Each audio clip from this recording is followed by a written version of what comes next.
A paz do Senhor, graciosas. Estamos aqui em mais um devocional, agora falando sobre mulheres da Bíblia, mulheres que foram exemplos, mulheres que trouxeram-nos fé, trouxeram-nos determinação, trouxeram-nos perseverança, mulheres que a gente tem aprendido a cada dia a nos espelhar como os feitos delas, né? E diante do nosso sorteio, eu tirei Maria de Betânia, porém, essa mesma Maria de Betânia é a mesma Maria de Marta e Maria, né? Então, diante dessa situação ali, com tantas Marias, a gente acabou repetindo o nome, né? E como a nossa irmã Maria, mais à frente vai estar trazendo esse devocional de Marta e Maria, eu deixei para que ela viesse trazer sobre Maria de Betânia, que é a mesma de Marta e Maria, ok? Então, hoje, diante dessa situação, eu trouxe aqui um devocional no livro de Lucas, capítulo 8, onde vai nos falar sobre algumas mulheres que serviam a Jesus com os seus bens. E diz assim: E aconteceu depois disso que andava de cidade em cidade, de aldeia em aldeia, pregando e anunciando o evangelho do reino de Deus, e os 12 iam com ele. Ele, Jesus, tá? E também algumas mulheres que haviam sido curadas de espíritos malignos e de enfermidades. Maria Madalena, da qual saíram 7 demônios, e Joana, mulher de Cusa, procurador de Herodes, e Susana, e muitas outras que o serviam com suas fazendas, ou seja, com os seus bens. Por que eu resolvi trazer esse exemplo de mulher? Por que eu resolvi trazer Joana? Joana, a palavra do Senhor diz que ela era mulher de Cusa. Cusa era procurador de Herodes, ou seja, era um oficial, um administrador, né, ali da sua casa, das suas coisas. E diante dessa situação, a gente percebe que eles tinham um patamar, né, uma condição financeira, social elevada, tá? E diante da situação aonde ela teve um encontro com Jesus, e nesse encontro com Jesus, a palavra do Senhor diz que ela era uma das mulheres que haviam sido curadas, né? Ela demonstrou aqui um gesto de gratidão por Jesus, né? Seguindo a ele. E o que a gente aprende com a vida de Joana? O único momento que a gente vê aqui falar sobre Joana na palavra é em Lucas 8. Mais à frente, a gente vai ver falando sobre Joana, porque ela se torna uma das primeiras testemunhas da ressurreição de Jesus.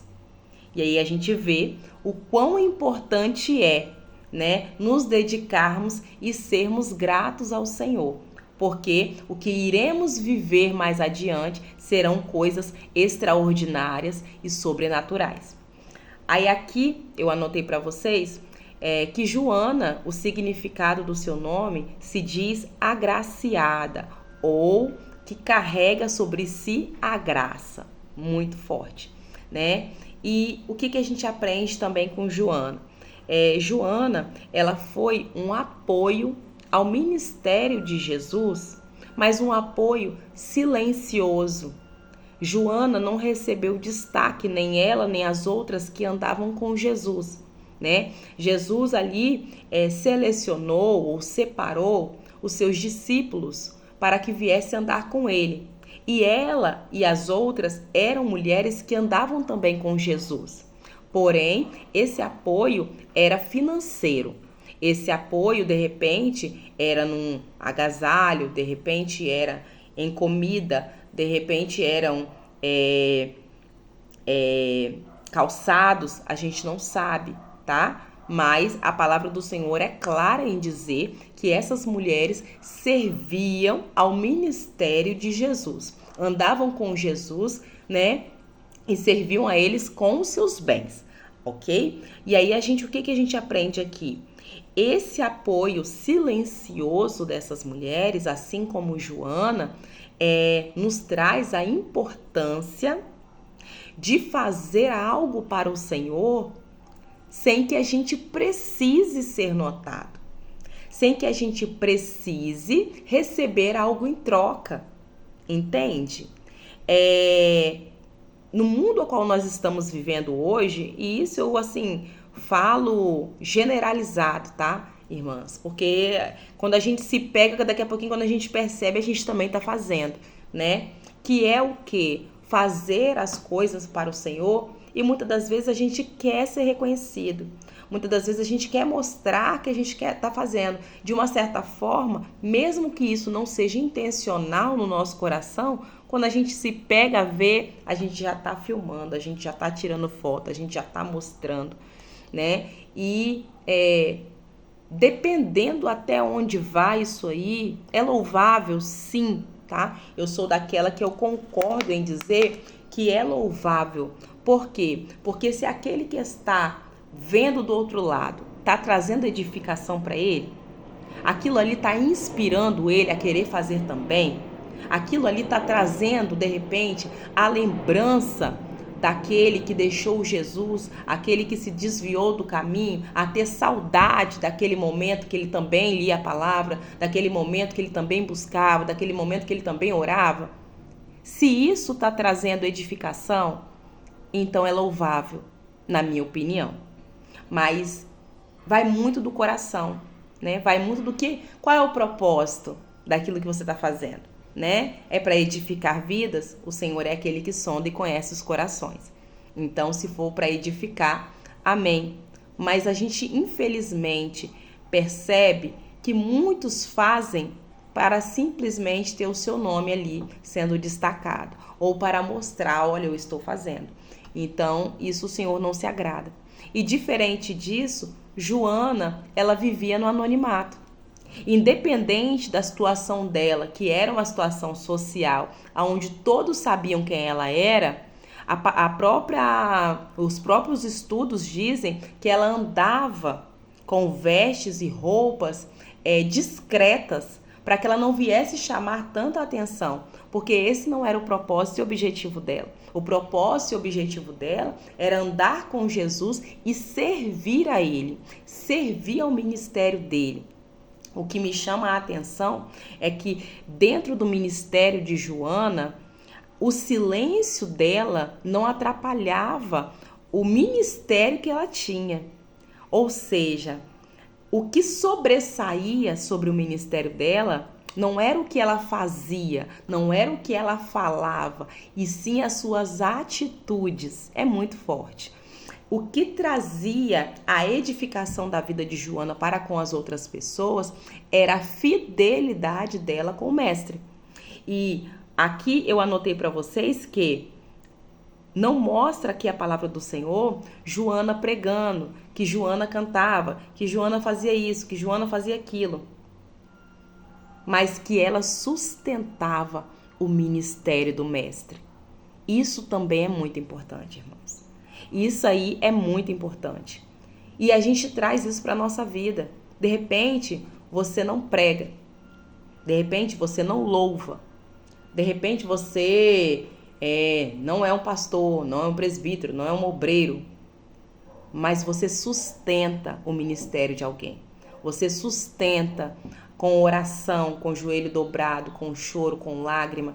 Você sustenta financeiramente para que aquele pastor, aquele missionário, aquele obreiro consiga fazer algo com excelência para o Senhor. E ali, muitas das vezes, esse tipo de pessoa não tem um reconhecimento na visão dos outros. Porque muitos não reconhecem esse tipo de ministério, né? Mas a gente percebe que esse ministério é tão importante quanto aquele que prega, aquele que louva, aquele que faz e acontece. É tão importante que ele foi registrado na palavra do Senhor. Se está registrado, é que é importante para Deus. Ou seja, aos olhos humanos, você pode até ser esquecido, mas aos olhos de Deus você não passa despercebido, né? É muito forte.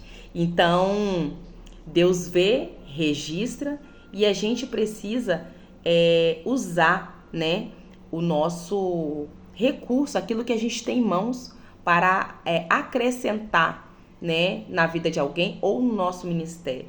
Se o que você tem em suas mãos é o seu tempo, então doe ele para a obra do Senhor, doe ele para as coisas do Senhor. Se o que você tem é o recurso financeiro, então faça a missão com o seu recurso. Se o que você tem são os talentos a qual o Senhor te proporcionou, você prega, você louva, né? O que o Senhor te deu? Você toca, então ofereça o seu melhor para o reino, né? Então, olha aí, observe qual é a sua característica e o que o Senhor te deu para que você venha ofertar ao Senhor, para que você venha fazer a missão dada pelo mestre, né, do seu jeito, da sua maneira.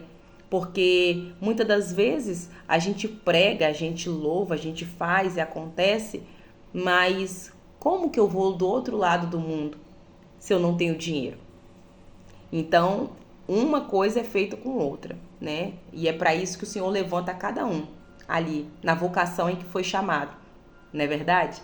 Então, nessa palavra eu aprendo a ser grata como Joana, porque a partir do momento em que Jesus tocou nela, ela foi grata ao Senhor e começou a servir a Ele, a andar com Ele, independente da sua vida social ou financeira. Ela não estava nem aí para o que as pessoas iriam falar. Meu Deus, a mulher de Cusa andando com Jesus, andando no meio da multidão, ela não queria saber. Ela só queria saber o que Jesus fez por ela. Ela reconheceu.